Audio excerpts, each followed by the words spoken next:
Hi, everybody. This is Mr. Folly, and welcome to Podcast 1.2. We're going to talk a little bit about average atomic mass. We're going to talk about the band of stability. We're going to determine half-life. We're going to determine the age of radioactive substances, and we're going to do all that right now. So get ready. I got my old fiddle. When the sun's coming up, I got cakes on the griddle. All right. Atoms come in enormous groups that always have the same average atomic mass. So if there is an average for a number, say there's an average mass for a car, and you have an infinite number of cars, then the average mass of that group will equal the average atomic mass. So some will be bigger, some will be smaller, but it'll work out to be that same average. Okay. So enormous groups always have the same one. To find the average mass, oh, I thought maybe my pen had the quick start.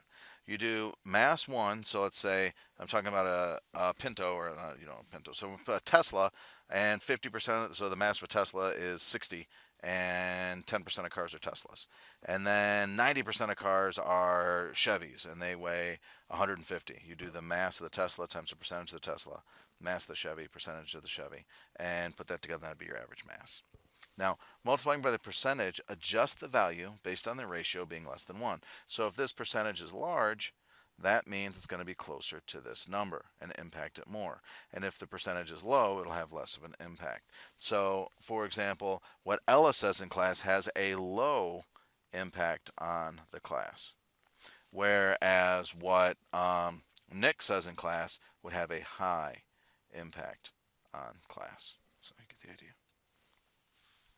All right. Boom, boom, boom. So, for example, uranium is used in nuclear reactors and is a rare element on Earth. Uranium has three common isotopes. So the isotopes are 234. Hey, we just learned how to do these. Oh, come on, pen. What happened to my pen? Whoa. Okay. Come on, pen. I guess we'll go to a different color. Maybe that'll work. 234, 235, and 238. Okay, it's weird for those. And notice there's my percentages. So my mass of the first one is 234. So I'm going to take that mass 1, 234, times the abundance, 0.0001. Remember, percentages, you move the decimal 2 spots. So that's an itty bitty number. Plus, mass 2 is 235 times percentage 2, which is going to be 0.0071. Move it 2 spots. Dink, dink. And then over here, I'm going to add it to 238, the third mass, times 0.9928.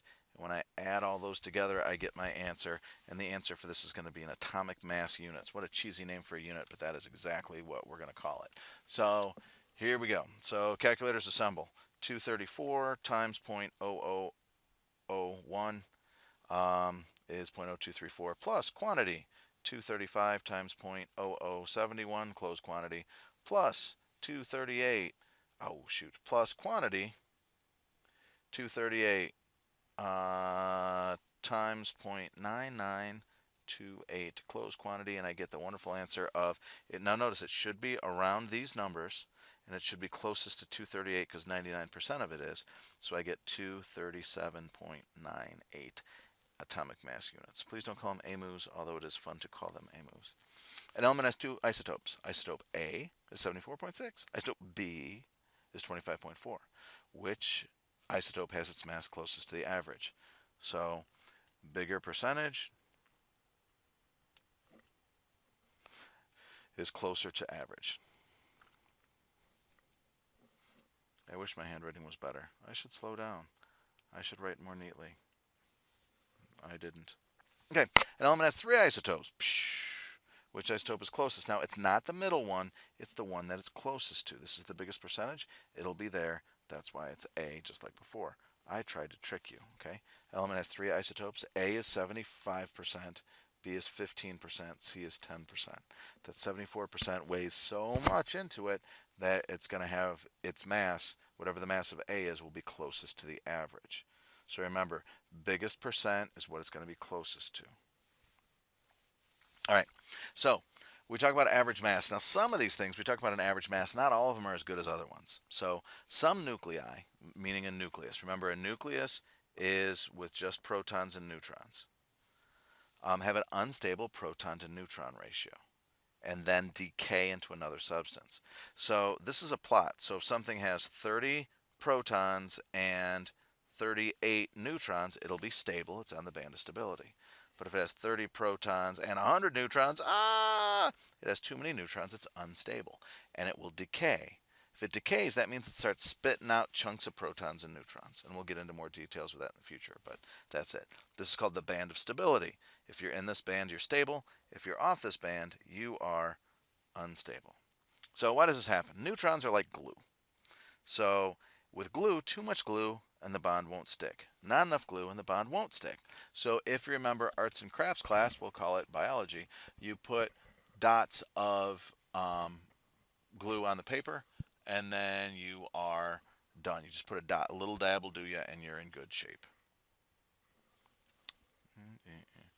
This decay occurs in a half-life manner. So what that means is half of the radioactive materials change per time cycle. All right. So we can find the amount left, the amount in the beginning, and the half-life. So I just honked my horn. I'm waiting for my kid to come out of practice. Sorry. I'm sure she'll say hi. She likes talking about that stuff. So the half-life of argon-42 is 28 days. If the sample contains 510 grams, how much remains after 140 days? Yes. How much was present in 56 days ago? So what happens is I make what's called an amount and a timetable. So at time 0, right, I have 510 grams. The half-life is 28 days. So after 28 days, I'll have half of 510. That would be 255. Okay? Now, how much would remain after 140 days? So what that means is I'm going to have to keep counting by 28s until I get to 140. So I'm going to go ahead and do that. 28 plus 28 is error. I know what that is, though. It's 56. So 56 plus 28 is 84. Plus 28. Maury, you want to say hi? I have to finish this podcast. Nice and loud. Hi. Say push the like button. Smash that like button. Subscribe to the YouTube channel. Thank you. So 84 plus 28 is 112. Plus 28 is 140.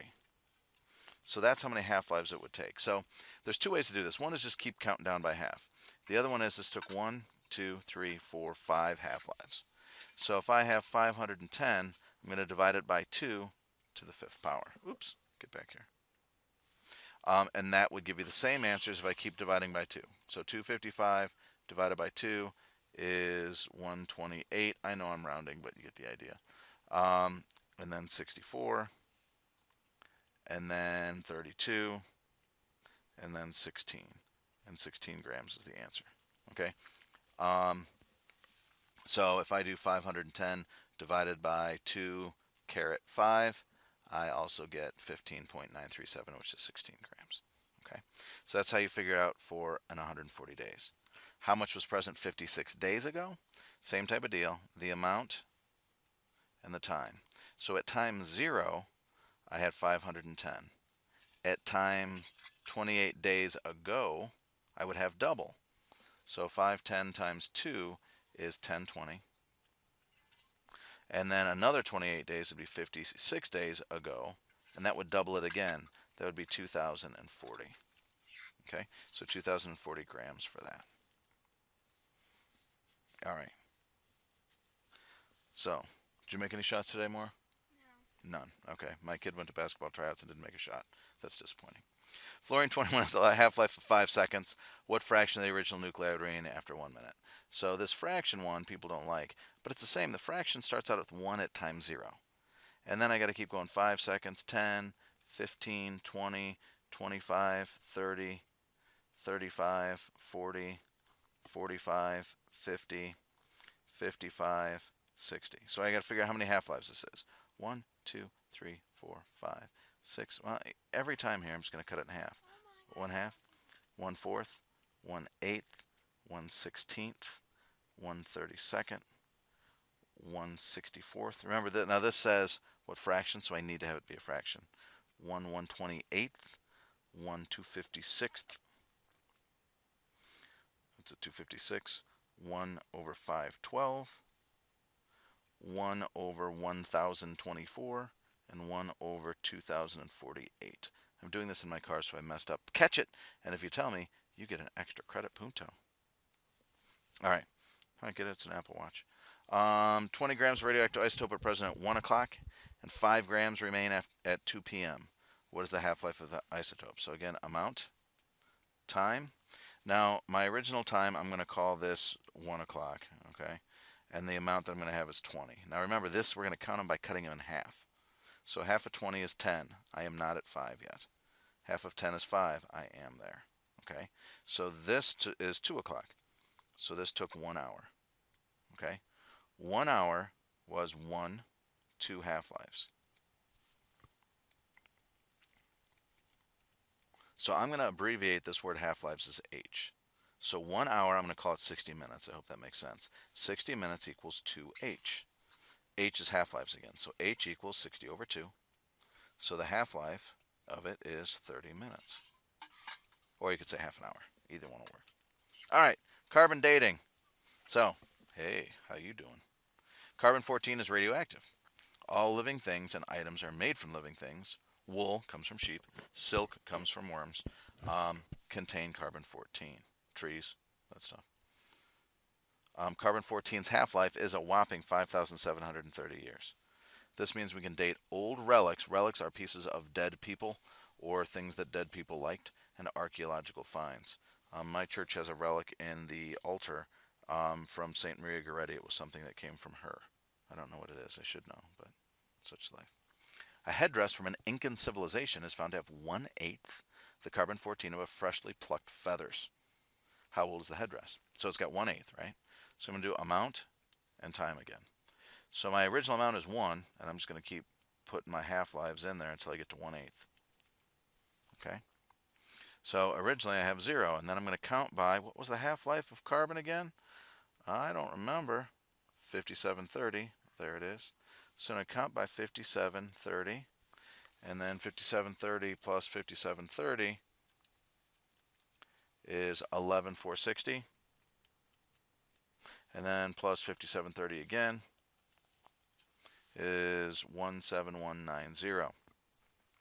Or you can say, oh look, it took 1, 2, so it took 1, 2, 3 half-lives. 3 times 5730 equals the same thing. Both work. You do have to show some work though. All right, I'm going to skip that one just because I'm in my car and I don't want to do another one. You didn't mind. There's my formula for average atomic mass. Biggest abundance means the mass is closer to that. Oh, wait. Put back on my jam and tune. And a graph of protons and neutrons can indicate stability. That's called the band of stability. You can predict ages and half-lives. Carbon dating can be the age of items that have organic, or living, or once living parts. And that's it. And my kid just changed the song to who knows what. What is this, Maura? It's probably gonna have dirty words in it. So I gotta hurry up and be done before